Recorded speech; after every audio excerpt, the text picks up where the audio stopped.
Good evening dear students. आज अपने the Hindu editorial की वोकैबुलरी को डिस्कस करेंगे। तो स्टार्ट करते हैं। जो आपका एडिटोरियल है वो है न्यू डॉन ऑन जो बाइडन। जो बाइडन पे जो आपका प्रीवियस क्लास में एडिटोरियल अपना डिस्कस किया था वही एडिटोरियल, उस एडिटोरियल की वोकैबुलरी है। तो वहाँ एडिटोरियल के अंदर वोकैब आपको हाईलाइटेड दी गई थी, वो वाली वोकैब यहाँ पे रखी गई है। तो ये आपका एक टाइप से होमवर्क भी होता है, आपको लर्न करके आना होता है नेक्स्ट क्लास के अंदर इसको। तो वही मेथड रहेगा अपना, पहले आपके सामने वोकैब अपीयर होगी, उसके बाद में मैं उसका कंप्लीट एनालिसिस करूंगा। तो जब वह आपके सामने वोकैब आएगी उस टाइम पे आपको उसका मीनिंग आंसर करना है। तो स्टार्ट करते हैं। फर्स्ट वोकैब जो आपके सामने आती है, ट्रेल। अब जल्दी से मुझे इसका मीनिंग आंसर करो। What is the meaning of trail? जल्दी जल्दी इसका मीनिंग बताओ। What is the meaning of trail? अब चलते हैं इसके कंप्लीट एनालिसिस पे। तो यहाँ हिंदी में जो इसका मीनिंग निकल कर आता है, पीछे होना, पीछा करना, या किसी के पीछे होना या पीछा करना। ठीक है। मीनिंग इंग्लिश में देखें तो टू लैग बिहाइंड। लैग का मतलब क्या होता है? पीछे होना। लैग बिहाइंड किसी के पीछे चलना। ठीक है, एक तरीके से उसको बताता है। सिनोनिम्स यहाँ पे देखें, फॉल बैक। फॉल बैक का मतलब किसी के पीछे होना। बिल्कुल सी सेम ही बात बोल रहा है, सेम ही मीनिंग दे रहा है। इसका मतलब क्या हो जाएगा? सिनोनिम। डोडल का मतलब होता है डिले। डिले का मतलब देरी से चलना। देरी से चलना इसका मतलब पीछे ही चलते हैं, किसी के पीछे चलना, मतलब टाइम से पीछे चलना, उस तरीके से। डोडल भी आपका क्या हो जाएगा? इसका सिनोनिम हो जाएगा। यहाँ पे एंटोनिम्स की बात करें तो एंटोनिम्स में यहाँ पे राइज। राइज का मतलब क्या होता है? बढ़ना, कोई चीज राइज करना, बढ़ोतरी होना। तो एक तो क्या हो रहा है, कोई पीछे चल रहा है, एक क्या हो रहा है, राइज कर रहा है। राइज कर रहा है इसका मतलब क्या निकला? आगे चलना हो गया ना, एक टाइप से। बढ़ना, कोई चीज बढ़ रही है, राइज कर रहा है, इसका मतलब क्या? वो आगे की तरफ बढ़ रहा है। और ये पीछे को बताता है, तो बिल्कुल सही इसका एंटोनिम हो जाएगा।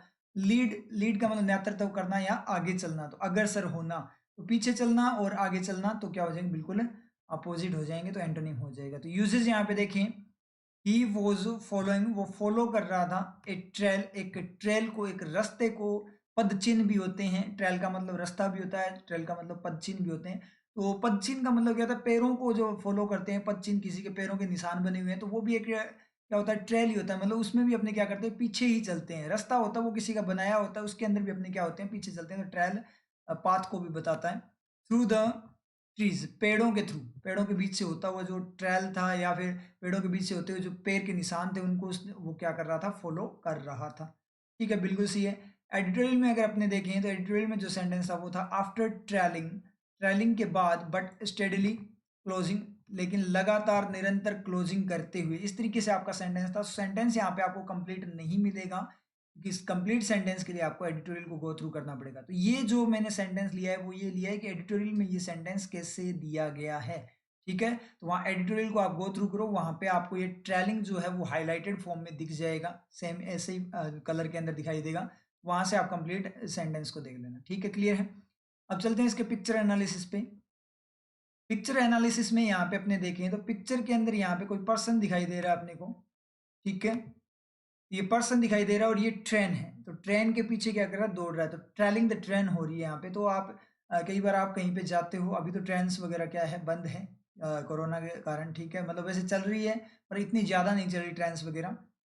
तो अपने कहीं पे जाते हैं, जब ट्रेन से जाते हैं तो क्या करते हैं, कई बार ट्रेन छूटती हुई होती है तो अपने पीछे भागते हैं ना उसके। तो वही वाला सीन यहाँ पे दिखा रहा है कि उसके पीछे भाग रहा है। इसका मतलब है उसका पीछा कर रहा है कैच करने के लिए। तो क्या हो गया? ये ट्रेलिंग द ट्रेन इसको बोल सकते हो आप। ठीक है, इस तरीके से जब भी आप कहीं जाओ, कभी भी ट्रेन वगैरह पे, ठीक है, तो उस टाइम पे आप जैसे मान लो कि ट्रैवलिंग द ट्रेन करते हैं अपनी, या फिर कोई आप बंदा दिखाई दे कि he is travelling the trail, इस तरीके से ट्रेन, इस तरीके से आप इसको यूज कर सकते हैं। ठीक है, यूज हो जाएगा। तो ट्रेल को इस तरीके से आप लोगों ने प्रैक्टिकली यूज करना है। वोकैब का सबसे बेस्ट मेथड यही होता है, उसको क्या करो? आप प्रैक्टिकली यूज करो, तभी आपको क्या होगी? क्लियर होगी वोकैब। ठीक है, क्लियर आपके। अब चलते हैं नेक्स्ट वोकैब पे। नेक्स्ट वोकैब जो आती है वो आती है gardener. What is the meaning of gardener? जल्दी से मुझे इसका मीनिंग आंसर करो। What is the meaning of gardener? अब चलते हैं इसके कंप्लीट एनालिसिस पे। कंप्लीट एनालिसिस में देखें तो हिंदी में जो इसका मीनिंग निकल कर आता है वो आता है एकत्र करना। एकत्र करना मतलब इकट्ठा करना, इकट्ठा करना, संग्रह करना, कलेक्शन वगैरह को ये बताता है। कोई चीजों को क्या करना? कलेक्ट वगैरह करना, उसको ये बताता है। ठीक है, मीनिंग इंग्लिश में देखें, असेंबल। असेंबल का मतलब इकट्ठा करना होता है। ठीक है, और गेट टुगेदर, या क्या करना? चीजों को एक साथ लेकर आना, असेंबल करना या एक साथ उनको लेकर आना। ठीक है, बिल्कुल सही है। सिनोनिम देखें, कलेक्ट। गार्नर का मतलब चीजें इकट्ठा करना, कलेक्ट का मतलब कलेक्शन करना, चीजें इकट्ठा करना, तो बिल्कुल सी सिनोनिम है इसका। गैदर का मतलब भी क्या होता है? आपका इकट्ठा करना ही होता है। तो ये भी आपका इसका सिनोनिम हो जाए। क्लियर है। एंटोनिम्स की बात करें, सिनोनिम्स क्या होते हैं, कई स्टूडेंट्स को तो ये भी नहीं पता, न्यू स्टूडेंट्स को सिनोनिम एंटोनिम क्या होते हैं। तो सिनोनिम्स होते हैं जो सिमिलर मीनिंग देते हैं, और एंटोनिम्स वो होते हैं जो अपोजिट मीनिंग देते हैं। एंटोनिम्स में देखें स्पेंड, एक तो आप क्या करो, चीज़ों को कलेक्ट कर रहे हो, इकट्ठा कर रहे हो, एक उसको क्या स्पेंड कर दिया, खर्चा कर दिया, ठीक है, उसका व्यय कर दिया, इसका मतलब आपका अपोजिट। कंज्यूम का मतलब खपत करना, एक तो उनको इकट्ठा करके रखा हो, एक उनको खपत कर लिया आप लोगों ने। जैसे मान ली कॉइन्स वगैरह आपने इकट्ठे किए हों, बहुत टाइम से आप गार्नर कर रहे हो कॉइन्स वगैरह को, लेकिन इमरजेंसी के अंदर आपने उनको क्या कर दिया, स्पेंड कर दिया, तो वो जो उनकी गार्नरिंग थी, मतलब कलेक्शन था, वो क्या हो गया, खत्म हो गया ना। तो बिल्कुल अपोजिट, मतलब स्पेंडिंग से क्या होते हैं, वो कलेक्शन खत्म होता है, तो उसके अपोजिट वर्क करता है, इसका मतलब क्या है, एंटोनिम हो जाएगा। यूसेज यहाँ पे देखें, यू शुड गार्नर, आपको गार्नर करना चाहिए, इकट्ठी करनी चाहिए क्या, वर्किंग ऑफ इंग्लिश, इंग्लिश की वर्किंग को इकट्ठा करना चाहिए। अब आप बोलो वर्किंग्स होना चाहिए सर, इकट्ठी करेंगे तो एक से ज्यादा होनी चाहिए, ऐसा कुछ भी नहीं है। मतलब वर्किंग, जो कंप्लीट वर्किंग है उसको इकट्ठा करना है, एक साथ लेकर आना है, एक साथ लाने को बता रहा है।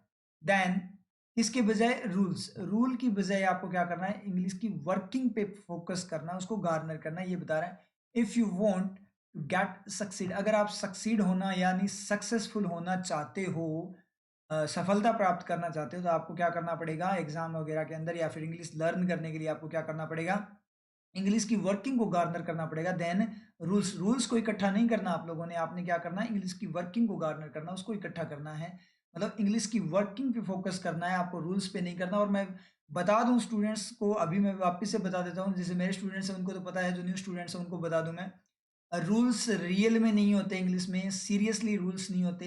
देखो रूल का मतलब क्या होता है, पहले कोई चीज आती है, पहले इंग्लिश बनी, लैंग्वेज बनी, अब उस लैंग्वेज को सीखने के लिए कुछ फॉर्मूलाज वगैरह तैयार कर दिए जाते हैं ना, उसको बोलते हैं रूल्स।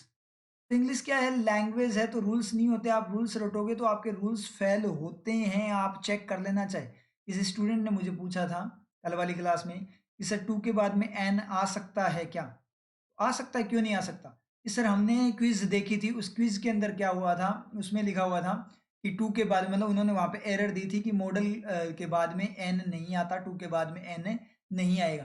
तो भाई टू की एक वर्किंग थोड़ी होती है, टू की दो वर्किंग होती है, टू के बाद में एन, टू आपका प्रीपोजिशन की तरह वर्क कर सकता है। तो टू एन ओल्ड मैन, एक ओल्ड मैन को मैंने कुछ दिया, एक बूढ़े आदमी को मैंने कुछ दिया, तो उसको कुछ दिया तो उसकी तरफ जाएगा, डायरेक्शन को बताएगा, तो टू आ गया ना, तो एन क्यों नहीं आ गया, वहां पे आ गया। अगर एक्शन की फॉर्म में, मॉडल की फॉर्म में होता फिर तो उसके बाद में एक्शन ही आता है। तो दिक्कत क्या होती है सबसे बड़ी, स्टूडेंट्स के, स्टूडेंट्स रट लेते हैं कि टू के बाद में एन नहीं आएगा, क्योंकि वहां से सॉल्यूशन देखा, सॉल्यूशन देखते सॉल्यूशन में तो उन्होंने यही लिखा क्विज के अंदर, क्या टू के बाद में एन नहीं आएगा, यही एरर है। स्टूडेंट ने वहां से रूल रट लिया कि टू के बाद एन नहीं आता। अब ये आ गया, जैसे I gave something to an old man, मैंने किसी बूढ़े आदमी को कुछ दिया, I gave something to an old man, sentence सही है, लेकिन स्टूडेंट्स ने क्या किया हुआ है, रूल्स रटे हुए हैं क्या, कि टू के बाद में एन नहीं आएगा, टू मॉडल है, टू के बाद में एन नहीं आएगा, प्रीपोजिशन वाली वर्किंग उनकी याद नहीं, क्योंकि रूल रटते हैं तो कुछ याद नहीं आता दूसरा, वहां पे उन्होंने गलत कर दिया और उनका क्या हो गया, नेगेटिव हो गया। तो रूल्स 100% गारंटी के साथ मैं बोलता हूँ, रूल्स होते ही नहीं है, सारी की सारी फीलिंग्स होती है, स्ट्रक्चर भी मैंने आपको खराब करके दिखाई है, टेंसेस की स्ट्रक्चर्स वगैरह भी नहीं होती, आपने देखी है। और रूल्स तो अपने खत्म करते ही रहते हैं, एडिटोरियल वगैरह में आपने देखा ही होगा। तो ये स्ट्रक्चर भी नहीं होती, ये सिर्फ और सिर्फ एक बनाया जाता है आपको सिखाने के लिए, subject plus helping verb plus object, इस तरीके से बताते हैं ना। तो कई बार क्या होता है, एक्स्ट्रा इन्फॉर्मेशन से स्टार्ट हो जाता है, जैसे making the arrangement, he then went to the shop, मतलब अरेंजमेंट्स करने के बाद, after making the arrangements he went to the shop, मतलब अरेंजमेंट करने के बाद वो क्या गया, दुकान चला गया, समझ में ये चीज। तो यहाँ पे अपनी बात में सब्जेक्ट तो यहाँ पे ही है, तो सेंटेंस तो ही वेंट टू शॉप आना चाहिए था, उसके बाद आफ्टर मेकिंग वगैरह आना चाहिए था। क्यों, क्योंकि यही बोलते हैं स्ट्रक्चर में, सब्जेक्ट प्लस सबसे पहले आप एक नंबर पे सब्जेक्ट, इसी तरह तरीके से अपने को स्ट्रक्चर लिखवाई जाती है। तो फिर ये आफ्टर मेकिंग एक्स्ट्रा इन्फॉर्मेशन पहले आ गई ना, उसको कैसे लिखूंगी, यही चीज। The person talking to my father, the person talking to my father is your uncle, ठीक है। अब यहाँ पे द पर्सन है तो सब्जेक्ट है, इज योर अंकल, इज क्या हेल्पिंग वर्ब, तो इसके बाद the person is your uncle ये आना चाहिए था, लेकिन बीच में talking to your father, talking to my father जो आया है बीच में एक्स्ट्रा इन्फॉर्म, वो कहाँ से आ गई, वो तो स्ट्रक्चर में आई नहीं, स्ट्रक्चर में दिखाते नहीं है ये एक्स्ट्रा इन्फॉर्मेशन बीच में, वो सब्जेक्ट प्लस हेल्पिंग वर्ब भी बोलते हैं, फिर कहाँ से करोगे, तो रूल्स होते ही नहीं है, रूल्स बिल्कुल नहीं होते। हेयर्स के लिए अपने बोलते हैं, हेयर के लिए क्या बोलते थे कि हेयर आपका सिंगुलर आता है, ठीक है, लेकिन हेयर्स आपने नहीं देखे, there are two hairs in my tea, मेरे चाय के अंदर दो बाल हैं, ये नहीं सुना आपने, तो फिर वहां पे वो काउंटिंग कैसे होगी, अनकाउंटेबल होते हैं हेयर्स तो, ठीक है, सिंगुलर फॉर्म में आते हैं, हेयर्स आता ही नहीं है। हेयर्स नहीं देखे आपने, देखे है ना? तो बच्चों को क्या रहता है माइंड में कि हेयर ही होता है, हेयर्स होता ही नहीं है, तो वो क्या करेंगे, जैसे ही हेयर्स आएगा उसको क्या कर देंगे, गलत कर देंगे। रूल्स में ये दिक्कत होती है। तो आप पिक्चर की फॉर्म में देखो ना, किस तरीके से मैंने समझा रखा है क्लास में कैसे होता है, क्वांटिटी बढ़ जाती है, किस तरीके से अनकाउंटेबल रेंज में पहुंचते हैं, कैसे काउंटेबल रेंज में आ जाते हैं, वो सारी चीजें मैंने आपको क्लासेस में करवा रखी है। फिर भी आप वही गलतियां करते हो, तो रूल्स नहीं होते। मैं फिर से बता दूं, रूल्स नहीं होते, और जो रूल्स को लेकर चलेगा, कॉन्सिक्वेंसेज आपको मिल जाएंगे, श्योर कॉन्सिक्वेंसेज मिल जाएंगे, आपको रिजल्ट में पता लग जाएगा। ठीक है, तो कोई दिक्कत नहीं है, जिनको करने हैं रूल्स वो करो रूल्स, कोई दिक्कत नहीं है। मैंने बार बार समझा चुका हूँ आप लोगों को, रूल्स खत्म भी करके दिखा दिए, फिर भी आप लोग है ना, फिर भी रूल्स के पीछे ही पड़े रहते हो। रूल्स रूल्स रूल्स, तो पढ़े रहो, कोई दिक्कत नहीं है। मैंने समझा दिया आप लोगों को, बहुत बार मैंने रूल्स को खत्म भी किया। आप पूछते हो तो मैं एग्जाम्पल लेकर भी रूल्स को खत्म करता हूँ, फिर भी आपको नहीं मानना, आपने वही गलती करनी है। आपने जब जाना ही है, गड्ढे में गिरना ही है, तो गिरो, फिर मैं नहीं रोक सकता। क्यों? क्योंकि मुझे और साथ में लेकर जाओगे आप लोग, इसलिए ठीक है, मैं दूर ही हो जाऊँ तो ठीक रहेगा। मैं जो समझ रहे हैं वो समझ सकते हैं, जो नहीं समझ रहे वो ना समझो, कोई दिक्कत वाली बात नहीं है। रूल्स करो, मजे करो, बहुत बढ़िया होते हैं रूल्स। टेंशन मतलब सीरियसली, रूल्स शानदार होते हैं, रूल्स पे ही होता है सारा कुछ। मैं तो ऐसे ही फालतू बोल रहा था, रूल्स करो, मजे करो, रूल्स करने हैं, ठीक है। और जो मेरे स्टूडेंट्स हैं जो समझ पा रहे हैं, रूल्स नहीं करने, समझ में आ रही चीज। चलो चलते हैं, एडिटोरियल में क्या लिखा हुआ था, to garner more than 270 votes, 270 vote से भी ज्यादा गार्नर इकट्ठे करने के लिए ऐसी कोई बात हुई थी। तो कंप्लीट बात को देखने के लिए आपको एडिटोरियल को गो थ्रू करना पड़ेगा। चलते हैं पिक्चर एनालिसिस पे। पिक्चर यहाँ पे देखो भाई, कॉइन्स का कलेक्शन आया है। पिक्चर में आपको दिखाई दे रहा होगा, कॉइन्स का यहाँ पे क्या है, कलेक्शन है, बहुत सारे कॉइन्स है। तो ये आप बोल सकते हो कि गार्नरिंग ऑफ कॉइन्स आप बोल सकते हो, इसको कलेक्शन ऑफ कॉइन्स भी बोल सकते हो, गार्नरिंग ऑफ कॉइन्स भी बोल सकते हो। ठीक है, तो इस तरीके से यूज कर लेना। आपके पास भी बहुत सारी चीज़ों का कलेक्शन होगा, बहुत सारी चीज़ों का आपके पास कलेक्शन होगा ही, तो उनके लिए भी आप क्या कर सकते हो, गार्नरिंग यूज कर सकते हो। जैसे ड्रेसेस का कलेक्शन होता है, उसके लिए भी गार्नरिंग यूज कर सकते हो, अगर है तो। अगर बेरोजगारी ऐसी है तो अपने बोलेंगे जब जॉब लग जाएंगे तब ड्रेसेस का क्या करेंगे, गार्नरिंग करेंगे जॉब के बाद में। ठीक है, तो इस तरीके से यूज कर लेना। अब चलते हैं नेक्स्ट वोकेब पे। नेक्स्ट वोकेब जो आपकी आती है, स्कैटर शॉट। नेक्स्ट वोकेब आपकी है स्कैटर शॉट। जल्दी से मीनिंग बताओ, what is the meaning of scatter shot. चलते हैं इसके कंप्लीट एनालिसिस पे। हिंदी में देखें, तितर बितर, तितर बितर कर देना, बहुत ही बढ़िया याद रह जाएगा आप लोगों के। तितर बितर, स्कैटर शॉट का मतलब होता है तितर बितर कर देना, मतलब अस्त व्यस्त कर देना, हाँ, अव्यवस्था फैला देना। मीनिंग यहाँ पे देखें, covering a wide range in disorganised way, एक अव्यवस्थित तरीके से क्या करना, वाइड रेंज को, बहुत बड़ी रेंज को क्या करना, कवर करना। ठीक है, बिल्कुल सही है, कोई दिक्कत नहीं है। सिनोनिम्स देखें, इनडिस्क्रिमिनेट, इनडिस्क्रिमिनेट का मतलब होता है अव्यवस्थित होता है, तो स्कैटर शॉट भी अव्यवस्थित और वो भी क्या है आपका, अव्यवस्थित। एंटोनिम ऑर्गेनाइज्ड, मतलब व्यवस्थित फॉर्म में, तो बिल्कुल सही, अव्यवस्थित का ऑपोजिट क्या हो जाएगा, व्यवस्थित हो जाएगा, बिल्कुल सही है। यूजेज यहाँ पे देखें, द रिपोर्ट कंडेम्स, कंडेम्स का मतलब रिपोर्ट निंदा करती है, इसकी, अमेरिकाज, अमेरिका का जो स्कैटर शॉट अप्रोच है, तितर बितर कर देने वाली जो अप्रोच है, अव्यवस्थित जो अप्रोच है, टू ट्रेनिंग वर्कर, जो ट्रेनिंग वर्कर्स है उनकी तरफ जो उनकी अप्रोच है, जो उनकी पद्धति है, उनकी जो नीति है, उसको ये बता रहा है।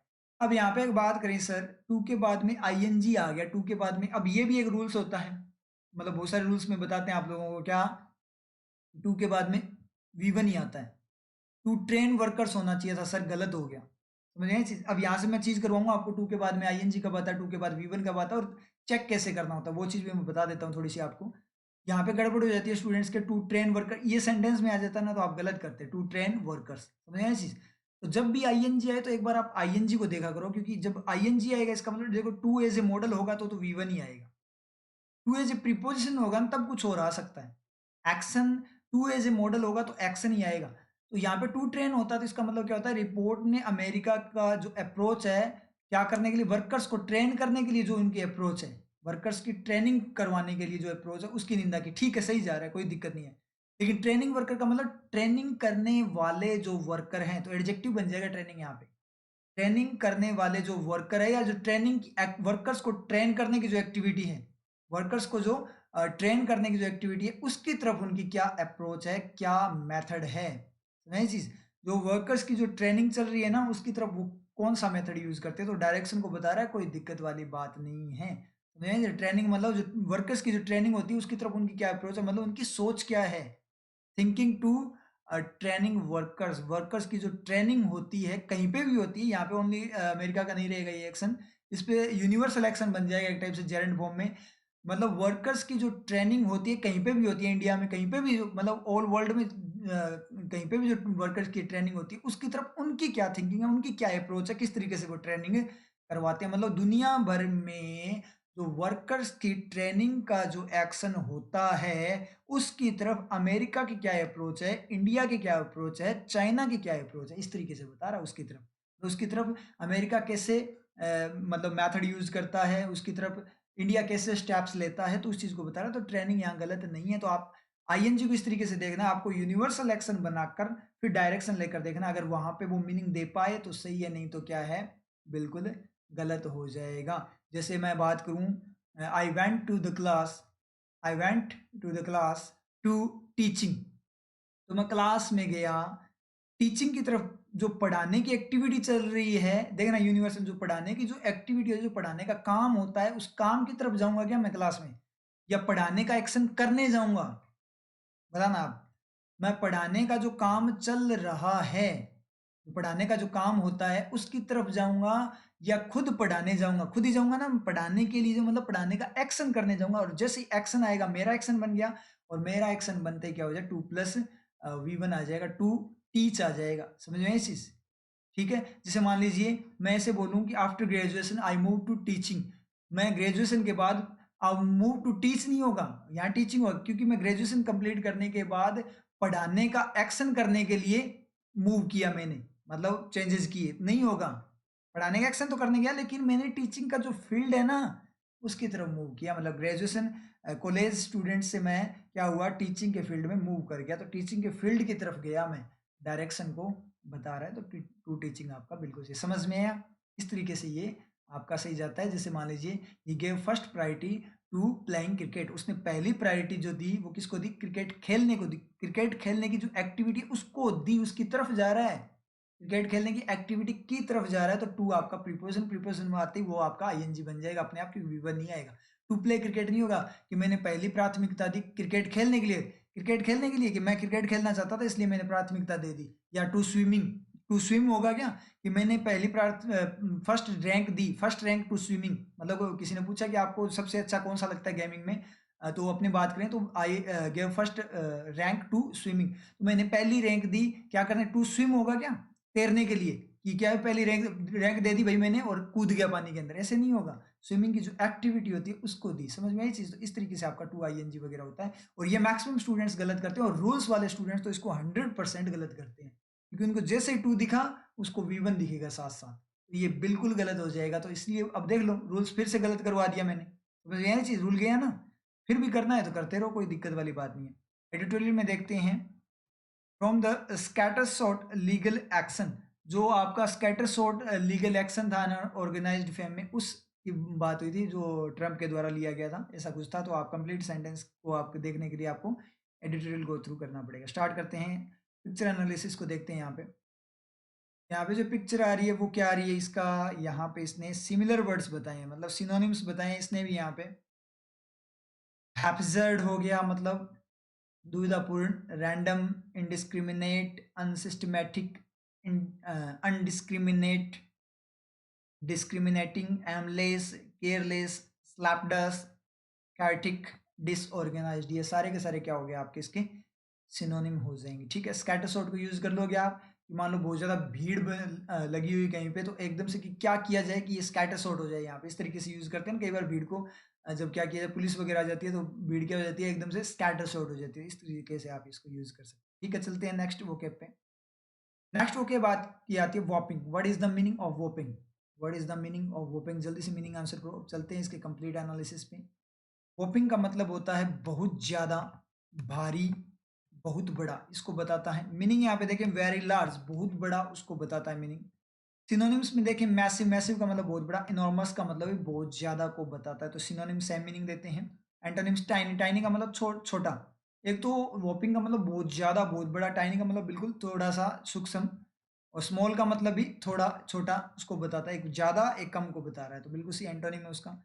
यहाँ सेंटेंस का यूजेस देखें, द रशियन लीडर, जो रशियन लीडर है, नेता है, वो जीत गया ए वोपिंग 89.9% यस वोट, तो 89.9% यस वोट है, वो बहुत ज़्यादा, जो 89.9% तो बहुत ज़्यादा हो गया ना, इतने वोट से वो जीत गया, इतने वोट वो जीत गया।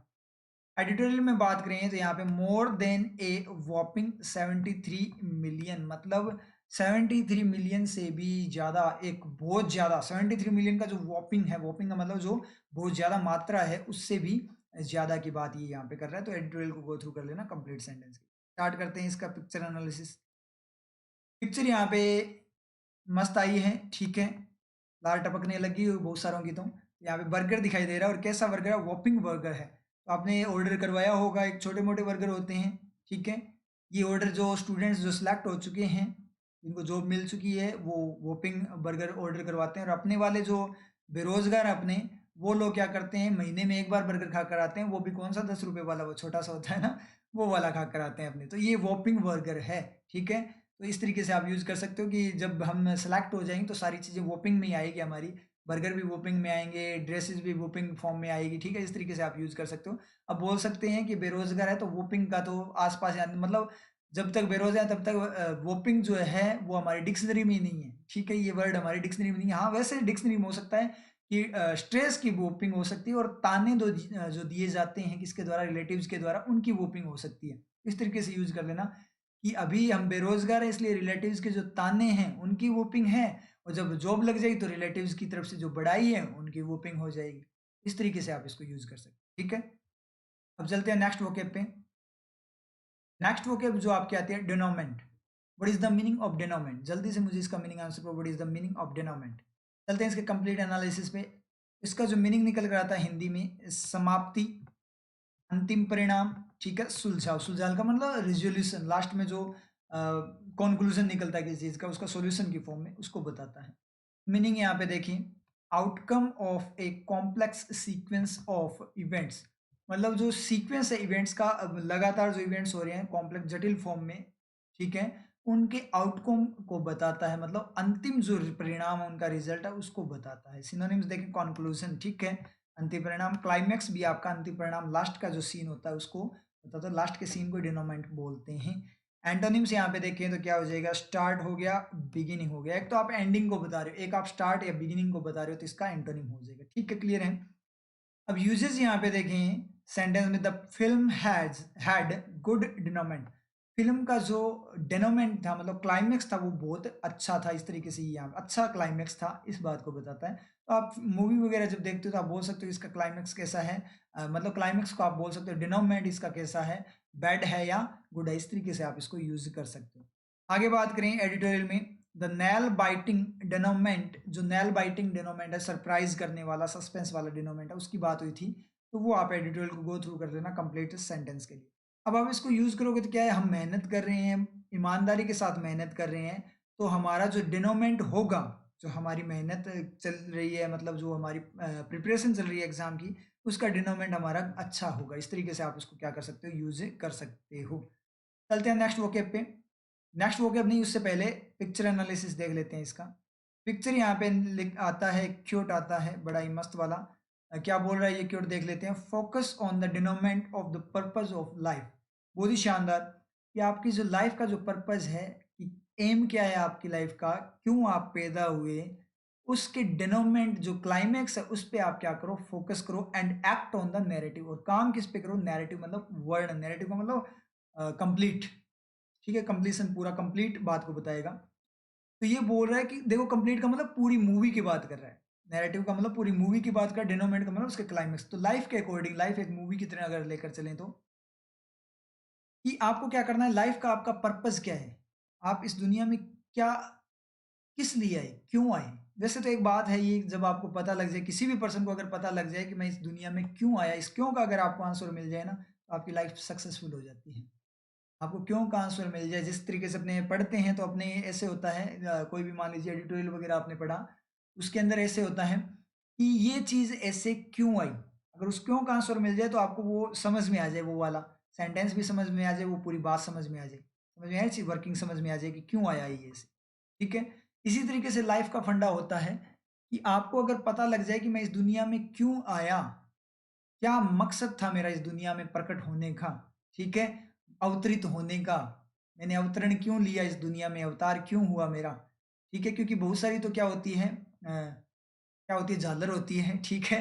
तो उनको तो खुद को ही नहीं पता कि उनका अवतार क्यों हुआ है। तो उनका तो उनका मतलब अपने को पता है कि इनका अवतार पता नहीं क्यों हुआ है। इनका तो ना होता तो ठीक है, क्योंकि बहुत सारी झालर झालर वगैरह आपको मिल जाएगी, आपके आसपास झालर आप जानते ही हो, ठीक है। तो उनको तो नहीं पता कि अवतरण क्यों हुआ है, लेकिन अपने को पता होना चाहिए कि हमारा अवतरण क्यों हुआ है, मतलब हम इस दुनिया में क्यों आए। अगर वो चीज़ ये यही बताना चाहता है, अगर वो चीज़ आपको पता लग जाए तो आप सक्सेसफुल हो जाओगे, आपको अपना एम मिल जाएगा। तो ये बोल रहा है कि जो आपकी लाइफ का जो पर्पस है, एम है, उसका जो क्लाइमैक्स है कि लास्ट में जाकर इसका रिजल्ट क्या निकलेगा, उस पे फोकस करना चाहिए और उसके अकॉर्डिंग आपको काम करना चाहिए अपनी लाइफ में। मतलब कोई भी आप काम कर रहे हो तो उसके अकॉर्डिंग आपकी लाइफ का जो पर्पस है कि मैं मेरी लाइफ का पर्पस क्या है, मेरी ज़िंदगी का पर्पस क्या है, उसका जो क्लाइमेक्स क्या निकलेगा, लास्ट अल्टीमेट रिजल्ट क्या निकलेगा, उसको आपको उस पे तो फोकस करना और काम करना है अपनी उस एम को ध्यान में रखते हुए, उस टारगेट को ध्यान में रखते हुए। ये बात इसने बोली, बड़ी शानदार बात बोली है। डिनरमेंट को आप यूज तो कर ही लोगे, मैंने बता दिया किस तरीके से यूज करना। अब चलते हैं नेक्स्ट वोकेब पे। नेक्स्ट वोकेब आप कहते हैं बेलाय। What is the meaning of बेलाय? जल्दी से मुझे इसका मीनिंग बताओ। What is the meaning of बेलाय? चलते हैं कंप्लीट एनालिसिस पे। लाई का मतलब होता है झुटलाना, मिथ्या साबित। मिथ्या का मतलब झूठ होता है भाई, ध्यान रखना, आरआरबी हिंदी के लिए झूठा साबित करना, ये आपके इसके मीनिंग होते हैं। इंग्लिश में देखें रेप्रेजेंट फॉल्सली, मतलब गलत तरीके से किसी चीज को रेप्रेजेंट करना, प्रस्तुत करना। सिनोनिम देखें मिस रेप्रेजेंट, गलत रिप्रेजेंट करना। डिस्टोर्ट का मतलब बिगाड़ देना, खराब कर देना या गलत साबित कर देना। बिल्कुल सही है, सेम मीनिंग दे रहा है। एंटोनी अप्रूव का मतलब क्या, किसी चीज को प्रमाणित कर देना, सिद्ध करना, किसी चीज को सिद्ध करना। एक तो आप उसको झूठा साबित कर रहे हो, एक सिद्ध कर रहे हो। सिद्ध करो मतलब उसको सही साबित कर रहे हो, अपोजिट। कंफर्म का मतलब पुष्टि करना, सही साबित करना, बिल्कुल सही है। एंटोनिम हो जाएगा अपोजिट मीनिंग। यूजेस देखें, the facts of the situation, situation के जो फैक्ट्स थे। बेलाय हिज टेस्टिमोनी, उसकी जो टेस्टिमोनी है, उसकी जो बयान है, उसको उसने क्या कर दिया, बेलाई कर दिया। मतलब क्या कर दिया, उसको झूठा साबित कर दिया। किसने? जो सिचुएशन जो बन गई, उसके फैक्ट जो थे, उसने क्या कर दिया, उसके जो बयान था उसको क्या कर दिया, झूठा साबित कर दिया। एडिटोरियल में अपने बात करें तो एडिटोरियल में कैसे लिखा हुआ है आपका, द कंटेस्ट बेलाइड अर्लियर, जो कंटेस्ट था उसने बेलाई कर दिया अर्लियर, जो होप, उम्मीद वगैरह थी, ऐसा कोई सेंटेंस था। कंप्लीट सेंटेंस के लिए एडिटोरियल को गो थ्रू कर लेना। चलते हैं इसके पिक्चर एनालिसिस पे। यहाँ पे जो इसकी पिक्चर आती है तो अपने कबूतर आते हैं यहाँ पे, ठीक है। रेगुलर स्टूडेंट्स, ठीक है, आपसे ज़्यादा रेगुलर हैं ये, ठीक है। तो यहाँ पे देखें what is the opposite of बेलाय, ये पूछ रहा है भाई स्टूडेंट, और ये जो स्टाफ का मेंबर है, ठीक है। तो ये क्या बता रहा है, रिवील करना। रिवील का मतलब उद्घाटन करना। एक तो बेलाय का मतलब झूठा साबित कर रहे हो, एक आप उसको सामने लेकर आ रहे हो, किसी चीज को सामने लेकर आओ, इसका मतलब सच्चाई दिखा रहे हो ना, बिल्कुल सही है। प्रूव करना, शो करना, अटेस्ट करना, डिस्क्लोज करना, डिवल्स करना, एक्सपोज का, एक्सपोज मतलब सामने, सारा मीनिंग सामने लाना, अनकवर करना, अनमास्क करना, रिप्रेजेंट करना, ये सारे के सारे इसके क्या बता दिए, अपोजिट मीनिंग यहाँ पे बताए हैं। उसने पूछा था अपोजिट क्या, तो अपोजिट बता दिया, मतलब सब में आप क्या कर रहे हो, सच्चाई को सामने लेकर आ रहे हो, तो इसका अपोजिट हो जाएगा। बेलाय अब आप यूज कर सकते हो, ठीक है, कि अपने मान लीजिए होता ही है, बहुत सारी जगह पे होता है कि कई बार क्या होता है, आपकी बात बिल्कुल सही होती है, लेकिन आपको क्या किया जाता है, वहाँ पे बेलाय किया जाता है आपके जानकारों के द्वारा, किसी के द्वारा भी। जब आपके मतलब आपको ऐसे होता है कि मुझे बेलाय मत करने की कोशिश मत करो, मैंने जो बोला है वो बिल्कुल सही है। इस तरीके से आप उनको यूज कर सकते हो, इस तरीके से यूज करना है, ठीक है। आगे अपने बात करें, जैसे करप्शन में होता है, करप्शन में क्या होता है, मैक्सिमम को क्या बिलाई किया जाता है। तो आपको ये करना है कि मैं जॉब लग जाऊंगा, जब मैं वहाँ पे मतलब किसी भी सर्विस के अंदर जाऊंगा, तो वहाँ पे मैं ऐसा काम नहीं करूंगा, किसी को बिलाई नहीं करूंगा, करप्शन नहीं करूंगा। इस तरीके से आप इसको यूज कर सकते हो, ठीक है। चलते हैं नेक्स्ट वोकेब पे। नेक्स्ट वोकेब जो आपकी आती है वो fierce. What is the meaning of fierce? जल्दी से मीनिंग आंसर को, what is the meaning of fierce. चलते हैं इसके कंप्लीट एनालिसिस पे। फियर्स का मतलब जो होता है वो होता है खूंखार, आक्रमणकारी, अटैकिंग पर्सन, भयंकर, ठीक है, उग्र, उग्र स्वभाव का, गर्म, ठीक है, स्वभाव का, कोपाकुल, कोपाकुल, कोप प्लस आकुल। कोप का मतलब आपने बात करें, कोप का मतलब जैसे गुस्सा होता है, संस्कृत वर्ड है, मतलब इसको बोले तो संस्कृत के अंदर तो क्या, कोप प्लस आकुल हो गया, ठीक है। कोप आकुल, आकुल का मतलब आकुलता होना, मतलब स्वभाव दिखाना, मतलब एक्साइटमेंट की फॉर्म में, ठीक है। कैसा आकुल, किस तरीके से आकुल है वो, कोप की फॉर्म में, गुस्से की फॉर्म में। इसका मतलब आक्रमणकारी, मतलब उग्र, उग्र को बताता है, तो इंपॉर्टेंट रहता है आपका आरआरबी हिंदी के लिए। मीनिंग देखें, एक्सट्रीम, एक्सट्रीम का बहुत ज्यादा हाई लेवल पे, एंड वायलेंट, वायलेंट का हिंसक फॉर्म में, उग्र फॉर्म में, एनर्जी, ऐसी एनर्जी को बताता है जो क्या हो हिंसक या एक्सट्रीम बहुत ज़्यादा हाई लेवल की एनर्जी ऊर्जा हो। सिनोनिम्स देखें तो यहाँ पे पावरफुल, फेरसिस, पावरफुल मतलब पावरफुल जिसमें पावर हो। फेरसिस का मतलब क्या हो जाए, उगर, बिल्कुल सही है। परचंड, ठीक, परचंड भी होता है, परचंड, चंडना नहीं होता, एक चंडना भी होता है, तो परचंड सिनोनिम हो जाएगा। एंटोनिम्स में देखें, काम, जेंटल, काम का मतलब शांत, जेंटल का मतलब भी नरम दिल, ठीक है। एक तो उग्र स्वभाव का, एक नरम दिल। यूजेज यहाँ पे देखें, दे लुक लाइक, वो दिखाई देते हैं, the teeth of some fierce animal, जो एनिमल है कैसा, उग्र स्वभाव का या आक्रमणकारी, खूंखार, उसके जैसे वो दिखाई देते हैं। क्या, कोई चीज होगी, कोई चीज दिखाई दे रही होगी, उसके लिए वो बोल रहे होंगे, अंधेरे में कोई दांत चमक रहे होंगे किसी जानवर के, तो बोल रहे होंगे ये खूंखार जानवर दिखाई दे रहा है। अब आप बोलोगे सर सम यूज हुआ, तो सम या एनिमल, तो सम एनिमल्स होने चाहिए था ना, तो सम एनिमल के लिए यूज नहीं है, सम आप फियर्स के लिए यूज है कि जो एनिमल है, जानवर है, वो कैसा है, कुछ खूंखार है, मतलब कंप्लीट बहुत तगड़े वाला खूंखार नहीं है, कुछ खूंखार है, थोड़ा सा उग्र स्वभाव का दिखाई दे रहा है, जैसे मान लीजिए कुत्ता हो सकता है, शेर नहीं है, ठीक है। इस तरीके से अपने यहाँ पे यूज कर सकते हैं। एडिटोरियल में देखें, विद द फियर्सेस्ट कंटेस्ट, फियर्सेस्ट का मतलब क्या हो जाएगा, आपका कंटेस्ट कैसा है, बहुत ज्यादा हाई लेवल का था, मतलब बिल्कुल कॉम्पिटिशन वाला, उसकी बात कर रहा था। अब यहाँ चलते हैं पिक्चर एनालिसिस में। पिक्चर यहाँ पे निकल के आती है, बिल्ली आपने देखी होगी, ठीक है।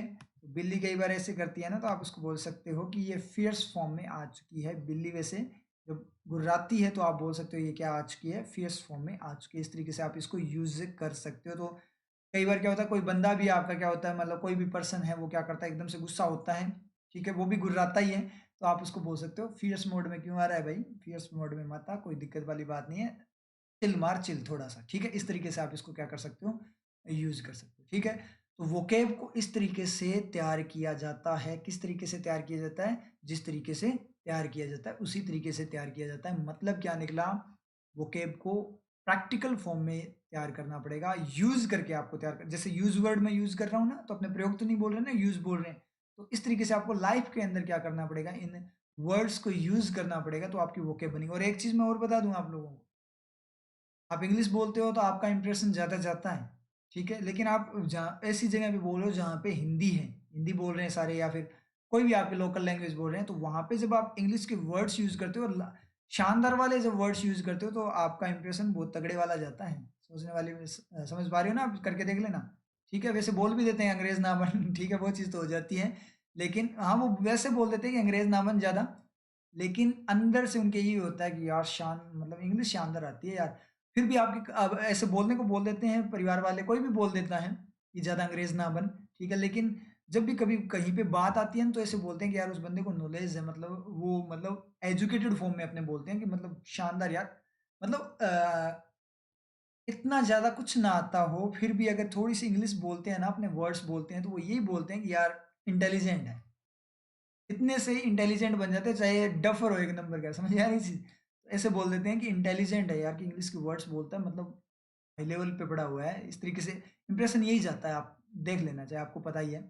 तो ये बहुत ज़्यादा इंपॉर्टेंट है इंप्रेशन के लिए भी, आपकी पर्सनैलिटी डेवलपमेंट के लिए भी इंग्लिश बहुत ज़्यादा इंपॉर्टेंट रहती है। तो वर्ड्स आपको क्या होने चाहिए, यूज़ करने आने चाहिए, तो आपकी वोकेब भी बन जाएगी और आपके क्या होंगे, इंप्रेशन भी बन जाएगा। लेकिन भाई एक चीज़ ध्यान रखना, प्रोनाउंसिएशन सही रखना, प्रोनाउंसिएशन उल्टा सीधा मत कर लेना, जैसे कुक को कुक्कड़ बोल दिया, लुक को लुंकड़ बोल दिया, तो आप है ना, जो जिसके सामने आपने लुक को लुंकड़ बोला ना, तो वो आपको फिर लुंकड़ी समझेगा।